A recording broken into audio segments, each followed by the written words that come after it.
पडरौना समेत कुशीनगर की 7 सीटों की अगर जिम्मेदारी अगर हम कहें किसी के पास है तो पूर्व केंद्रीय मंत्री और हाल ही में बीजेपी ज्वाइन करने वाले आरपीएन सिंह साहब के पास है। आरपीएन जी, अब वोट का समय नज़दीक है, 3 तारीख को वोटिंग है और आप कांग्रेस छोड़कर बीजेपी में आए। पडरौना की तो जिम्मेदारी है ही, कुशीनगर की 7 सीटें हैं, 6 बीजेपी पिछली बार जीती थी, इस बार वो रिपीट होगा क्या? साहब, मेरी जिम्मेदारी नहीं है। मैं भारतीय जनता पार्टी के संगठन और कार्यकर्ताओं के साथ कंधा से कंधा मिला के कर रहा हूँ और एक कार्यकर्ता की हैसियत से भारतीय जनता पार्टी का परचम लहराने का कार्य कर रहा हूँ। जैसे हर व्यक्ति का जो भारतीय जनता पार्टी का कार्यकर्ता या पदाधिकारी उसकी जिम्मेदारी है, वैसे ही मेरी जिम्मेदारी है। और सिर्फ इन सीटों पे नहीं, पूर्वांचल पे भारतीय जनता पार्टी के कार्यकर्ता प्रधानमंत्री मोदी जी के कार्यशैली पर, नीतियों पे, गरीब कल्याण योजनाओं पर, योगी जी ने जो क्रियान्वयन उत्तर प्रदेश में बड़ी बड़ी परियोजनाओं का करवाया है और जिस तरह कानून व्यवस्था ठीक किया गया है, इस पर चुनाव लड़ा जा रहा है। इन्हीं को मुद्दा बनाकर बीजेपी हर जगह प्रचार कर रही है, हमने देखा भी है। पर समाजवादी पार्टी हो के नेता हो अखिलेश यादव कह रहे हैं, वो कह रहे हैं कि हम तो 5 चरण में ही मेजोरिटी पा रहे हैं। सर, ये तो 10 तारीख को देखेंगे सर।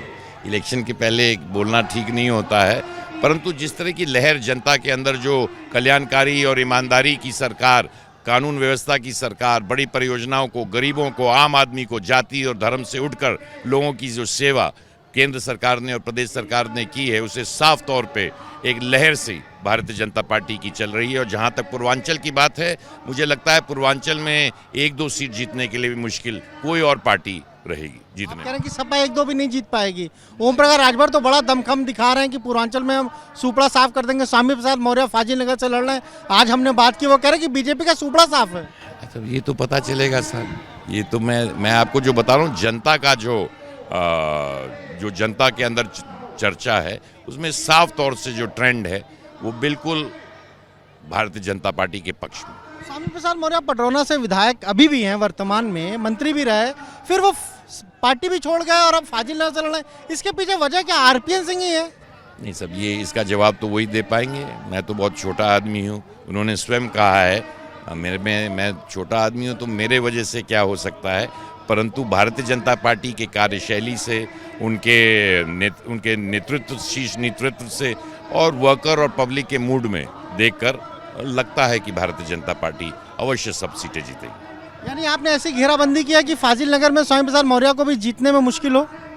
सब हर सीट पे, हम कोई विशेष व्यक्ति पर टारगेट नहीं कर रहे। भारतीय जनता पार्टी के संगठन को, कार्यकर्ताओं का निर्देश है कि सारी सीटों पर उतनी ही मेहनत करे, कोई भी लड़ रहा हो, भारतीय जनता पार्टी के प्रत्याशी को जिताने का मेहनत करेंगे। आखिरी सवाल, तमकुही राज की बात जरूर करेंगे। अजय लल्लू वहां से कांग्रेस प्रदेश अध्यक्ष और 2 बार जीते हुए हैं।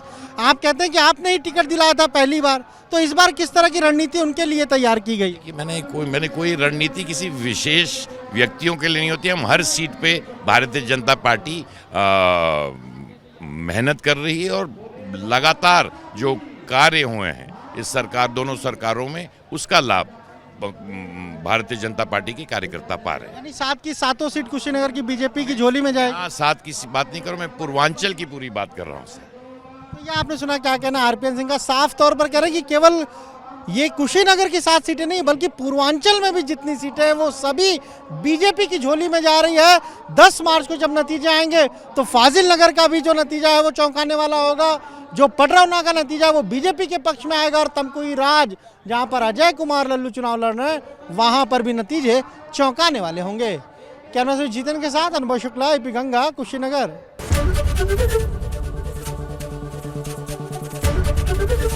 एबीपी गंगा, खबर आपकी, जुबान आपकी।